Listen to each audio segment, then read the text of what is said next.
Ooh, the light's making it mysterious. Okay. Thumbnail. Okay.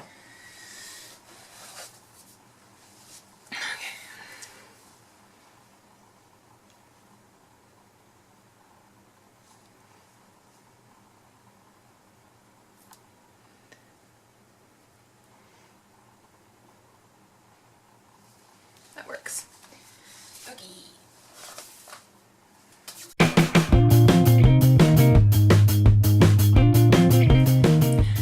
Everyone, my name is Jenna, but you can call me Jen, and welcome back to my channel, Jen's Bookshelf. Today I'm coming at you with 5 YA fantasy recommendations, and I'm very excited about this because I've been kind of planning all my recommendation videos, and this one is going to be the first one, and I'm very excited. So, these are all books that I have given 5 stars as I've read them. I've read all of these in 2018, which is really quite interesting. And they're more new books that I've come across because when I was younger, I didn't really read a lot of YA fantasy that like really hit me hard, that I loved as much as these ones. So let's get started. Number 1, and this is going to be very glary. Strangest Dreamer by Laini Taylor. So this book was absolutely beautiful. The writing style of this book is incredible, and we're going to try and not have it really glary. And the story itself was just absolutely stunning. I have yet to read Muse of Nightmares, but I do have it in my room over there, ready to read on the TBR shelf, but I do want to reread this one first before I read that one. So this is about Laszlo Strange, hence Strange Dreamer, who is an orphan boy who ends up getting a job at the library in his city, and he is obsessed with the lost city of Weep. And Weep used to have another name that has been lost from memory by everybody. It's like one day something happened and someone reached into everybody's brain and pulled out that name. Nobody believes that this city is real except for Laszlo. He's obsessed with all the stories that come from it, all the receipts and township that he has found in the library that nobody has touched for years. And his dream is to one day go to this city. But one day, this city comes to Laszlo. But magic and adventure ensues from there. And there's also another point of view in this story, Sarai, I always thought it was pronounced Sarai, and she is a child of a god. So she lives in the citadel above the city of Weep in a giant angel that everybody of the city of Weep thinks is unpopulated now, that because something huge has happened and all the gods are gone except for these 5 children of the gods, and Sarai is one of them, and she is bright blue.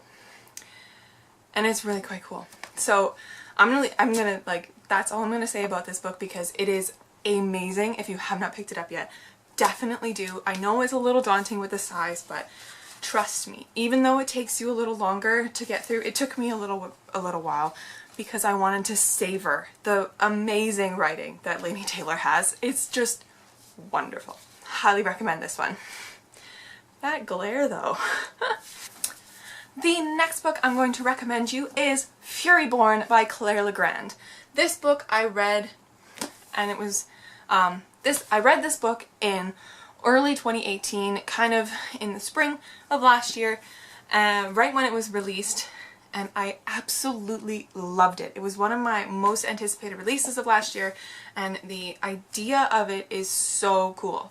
So there are 2 women, 2 points of view in this story, one thousands of years ago and one in like the present day of when this was set, and we follow both of their stories as they go through. And so the one thousands of years ago is Queen Riel, and the one in like present day time, after, like, who's living in the world after the war and everything, just the world fell apart. We have Eliana Ferracora, and the story of Queen Riel to Eliana is nothing more than a fairy tale. So the concept of this is that there is a blood queen and a sun queen, and when Queen Riel demonstrates that she has control over all 7 elements. They put her through trials to figure out if she is the dreaded Blood Queen or the Sun Queen that's going to come and save them. And a lot of things happen in this book. And I'm so excited because Kingsbane is coming out on May 29th and I have it on pre-order, so it should be here soon. This is such a delicious read. I highly recommend if you're looking for a fantasy book that is a little bit different than ones that I've read so far. And yes, Furyborn by Claire Legrand. The next book I'm going to recommend to you today is Carry On by Rainbow Rowell. This book is incredible. I had originally picked up this book before I had picked up Fangirl, and then I realized that you need to read Fangirl before you read this because there's stuff in Fangirl that talks about Simon Snow.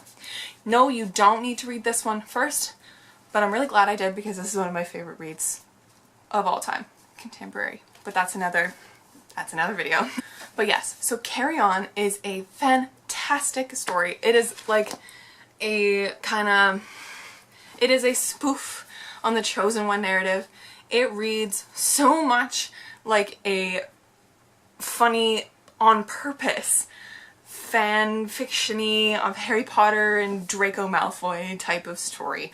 But it is very, it was just so much fun to read that I think I really needed this one coming out of university in 2018 because I had just read all these hard-hitting classics, and then I picked this one up after reading Fangirl. And I enjoyed my ride so much, and I am so excited for getting a sequel to this one as well. I think it's 2020 that it comes out, but so pumped for that one. Wayward Son, right? Carry On, Wayward Son, haha. But yes, also this cover is just stunning. But yes, so this is a story about Simon Snow, and he is the Chosen One. That's what his roommate says anyways. That's one of my favorite things. And Baz, on the other hand, might be an evil vampire.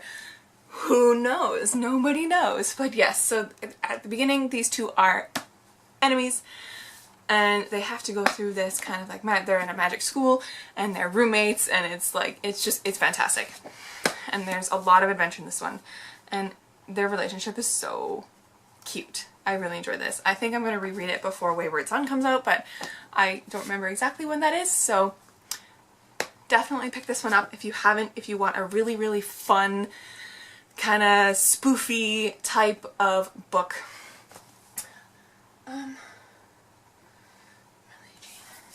Actually, I'm going to do a kind of fun little thing. If you're into more of fun fantasy YA that's actually quite funny, and on purpose funny, definitely pick up My Lady Jane or My Plain Jane, which is another one. This one is a wrong historical retelling of Lady Jane Grey, the Queen. But it is hilarious, and it's like, but yes, little extra recommendation there for you. So the fourth book that I'm here to recommend you today is An Ember in the Ashes by Saba Tahir.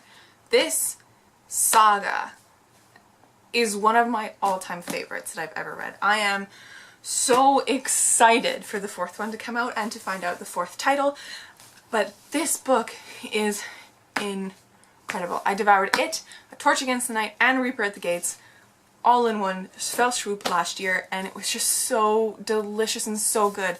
You read through it so fast. So you have Laia, who's on the front cover, who is one of the working class, more slave class of this world that they're in, and then you have Elias, who is a warrior for the government, or for the Citadel? I don't think that's the word for it. For the Empire, for the Martial Empire. He is called a mask, and they wear silver masks on their faces, and he is the most skilled, and he is also the son of the commandant of the army. Even though the commandant is awful. She is so evil, but a wonderful character. So this first book goes through how Laia and Elias meet.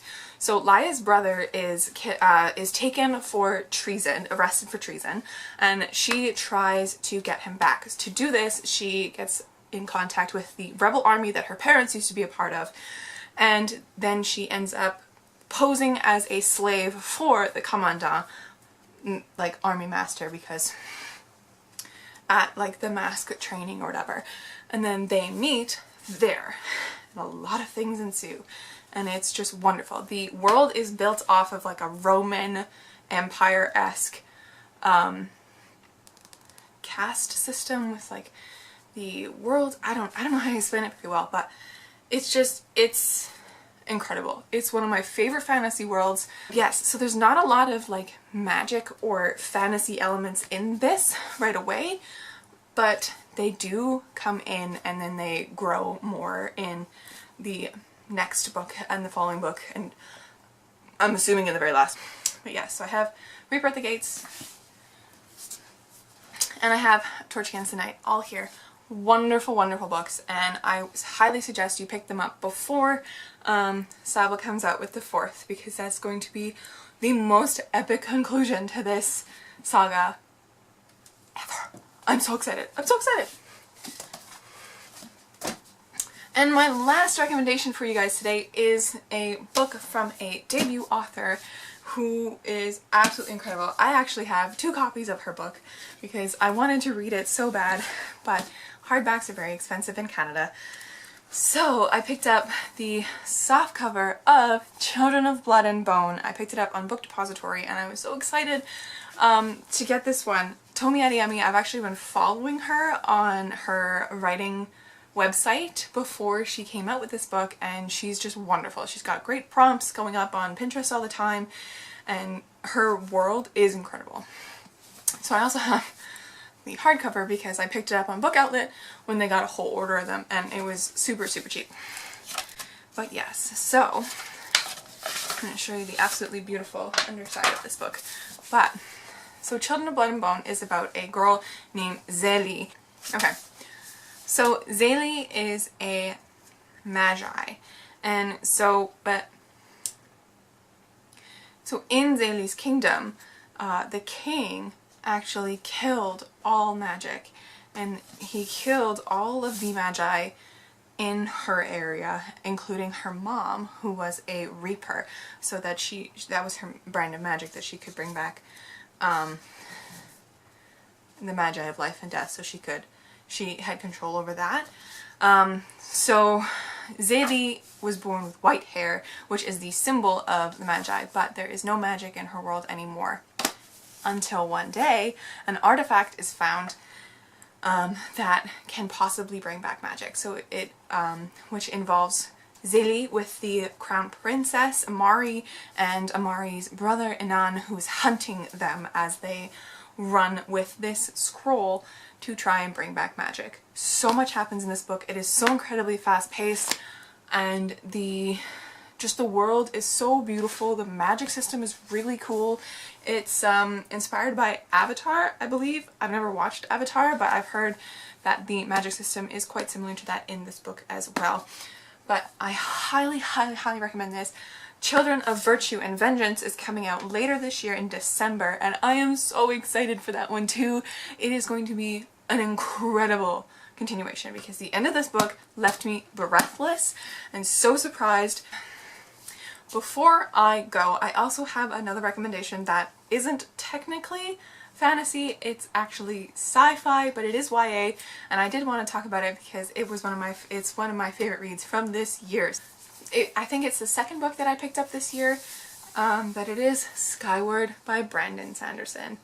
I'm including it because Brandon Sanderson is a jack of all trades. He can write all sorts of different genres. This one specifically is YA sci-fi, but I loved it. Loved it, loved it, loved it, loved it. So this is about Spensa, who lives out on a new planet where humanity has to harbor down below the surface of it because there is an enemy alien race that tries to kill them on the daily. And bravery is prized over everything else in this society. And the pilots are the highest People just, they're the warriors, I guess they're the army, but they're prized over every other kind of occupation in this world because they are so brave, because they go to fight these aliens on the daily in their starships. And Spencer wants to become a pilot above everything else because her dad was a pilot once. But they don't want to let Spencer be a pilot because her dad is a traitor. He, in the middle of a giant battle, betrayed them. And they don't know why, but they won't let Spencer do that because being a coward is the worst thing that could happen, and they think it runs in her blood. But she ends up getting into the flight school because she finds something in a cave that like helps her out and all that kind of stuff. But absolutely fantastic read. I'm not gonna lie to you, this is 500 pages or more. Or just about 500 pages. Yeah, just over 500 pages long. I read this in one day, in one sitting. That's how fast-paced this is, that's how wonderfully gripping it is, and it's just so good. Please check it out. So that's all I have for you guys today. I hope you enjoyed this video. If you have any YA fantasy recommendations, please leave them down below because I'm always looking for more to read. If you love any of these books that I mentioned today, please comment down below. I would love to rant about them with you. Make sure to like, comment, and subscribe. And stay kind and keep on reading.